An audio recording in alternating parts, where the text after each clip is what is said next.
Sud Radio, parlons IMO. Sylvain Lévy-Valency. On est toujours avec Sylvain Lévy-Valency, toute son équipe, Bérénice de Villefloriot et vous qui nous avez posé des questions au 0826 300 300.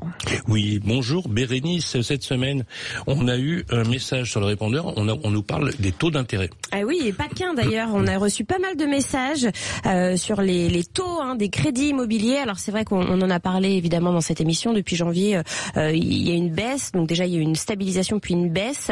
Donc beaucoup parlent d'espoir, d'éclaircie. Justement, on voulait faire le point pour répondre à tous vos messages qu'on a reçus avec Cécile Roclor, qui est la porte-parole du courtier Empruntis. Bonjour Cécile. Bonjour Bérénice, bonjour à tous.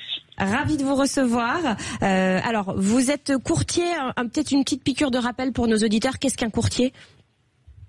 Un courtier, c'est un professionnel du crédit qui fait ça toute la journée et qui va vous aider à trouver un crédit et aux meilleures conditions possibles de taux, mais pas seulement, parce qu'un crédit, c'est pour un long moment de la vie, donc mieux vaut qu'ils vivent avec vous. Donc on est le partenaire de confiance de ceux qui recherchent un financement.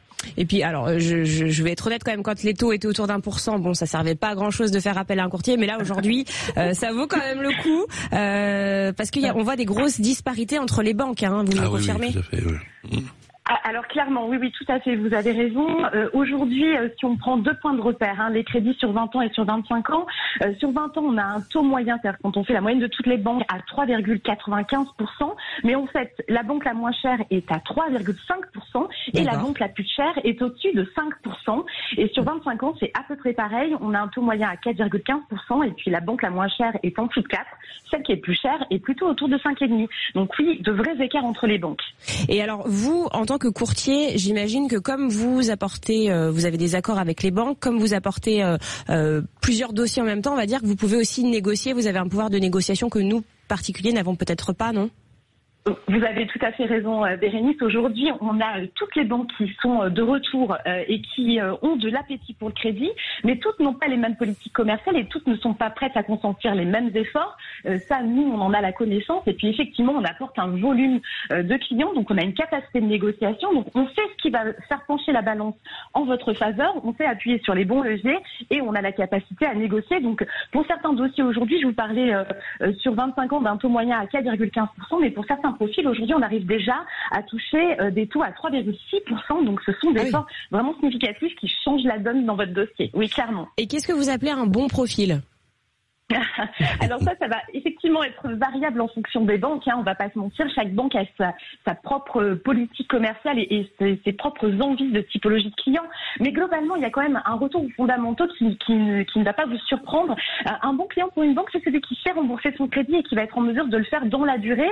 Alors tout à l'heure, vous parliez avec votre invité de la durée moyenne de détention d'un crédit qui est autour de 10 ans. Mais comme on s'engage quand même sur 20 ou 25 ans, la banque, elle a besoin de projeter. Et donc, un bon client, c'est déjà celui qui a des revenus stables, voire évolutifs, qui a une situation stable et qui gère bien son argent, c'est-à-dire qu'on a des comptes qui sont bien tenus, pas d'incident de paiement et une capacité à mettre un peu d'épargne de côté parce qu'en fait, être propriétaire, ça a un coût, pas seulement celui du crédit.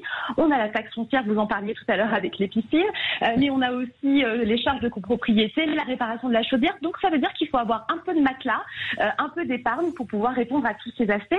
Si vous avez ces éléments-là, vous êtes déjà potentiellement un bon client. Après, il va y avoir des questions de seuil de revenus ou de seuil d'épargne disponible. Ça va dépendre des politiques des banques et c'est aussi pour ça qu'on vous aide parce qu'on va aller trouver celle qui collera le mieux avec votre dossier et qui aura vraiment envie de vous attraper. Et alors, dernière question, c'est vrai que le gouvernement en parle beaucoup en ce moment. Ils espèrent une baisse des taux dans les mois à venir. Alors, il faut rappeler à nos auditeurs que les taux sont dépendants de la politique monétaire de la BCE, la Banque Centrale Européenne, qui baisse ou non ses taux directeurs. Et là, est-ce qu'il faut s'attendre, normalement, il faut s'attendre à une baisse des taux d'ici juin, c'est ce que le gouverneur de la Banque de France aurait dit. Enfin, a dit d'ailleurs. Alors, vous avez raison pour les taux de la Banque Centrale Européenne, mais pas que. Il y a aussi la dette française qui compte beaucoup dans le calcul des taux de crédit.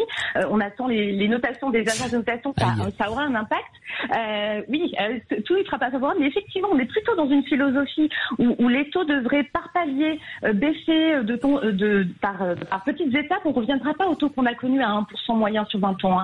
Faut pas rêver, ça ne sera pas tout de suite, mais effectivement, ça va redonner du pouvoir d'achat. On en a déjà récupéré un pour un ménage qui gagne 3 500 €. En 3 mois et demi, là, on a déjà récupéré entre 10 et 20 000 € de capacité d'emprunt. C'est déjà significatif. Et effectivement, on va continuer à aller gratter un petit peu de pouvoir d'achat. Pour autant, il faut aussi avoir conscience que si les taux continuent de baisser, il pourrait favoriser une stabilisation des prix s'il n'y a pas de nouvelle offre sur le marché. Et ça reste un problème important. Et donc, que les acheteurs aient un peu moins de pouvoir de négociation sur les prix dans quelques mois si les taux continuent de baisser.